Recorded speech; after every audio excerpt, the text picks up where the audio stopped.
ایک وقت کی بات ہے، ایک چھوٹے سے گاؤں میں ایک ننھی بچی رہتی تھی جس کا نام عائشہ تھا۔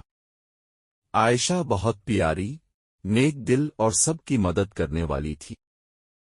ہر رات سونے سے پہلے وہ اپنی امی کے ساتھ بیٹھ کر اللہ تعالی سے دعا کرتی تھی۔ ایک دن گاؤں میں اچانک سے بجلی چلی گئی۔ اندھیرا بہت گھنا تھا اور بچے ڈر کر رونے لگے۔ عائشہ بھی ڈر گئی، لیکن پھر اسے اپنی امی کی بات یاد آئی، بیٹا، جب کبھی ڈر لگے تو بس بسم اللہ پڑھ کر اللہ سے مدد مانگ لیا کرو۔ عائشہ نے فوراً دونوں آنکھیں بند کیں اور آہستہ سے بولی، بسم اللہ الرحمن الرحیم۔ یا اللہ، ہمارے گھر اور پورے گاؤں کو روشن کر دے۔ جیسے ہی اس نے دعا پوری کی، اچانک کھڑکی کے باہر ایک ننھا سا نورانی جگنو آ گیا۔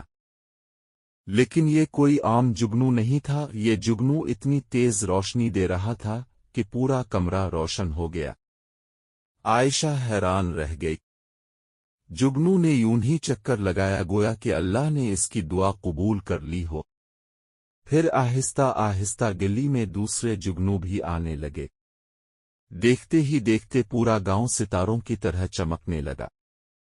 بچے ہنسنے لگے، خوف ختم ہو گیا اور سب کہنے لگے، یہ روشنی عائشہ کی سچی دعا کی وجہ سے آئی ہے۔ اس رات عائشہ نے سونے سے پہلے پھر دعا کی، تا اللہ سب کے گھروں میں ہمیشہ محبت، روشنی اور امن رکھنا۔ اور اللہ نے اس کی دعا میں برکت ڈال دی۔ تب سے بچوں کو جب بھی ڈر لگتا، وہ عائشہ والی دعا پڑھ لیتے اور ان کے دل روشن ہو جاتے۔ اخلاقی سبق: اگر دل صاف اور نیت اچھی ہو تو چھوٹی سی دعا بھی بڑا معجزہ بن سکتی ہے۔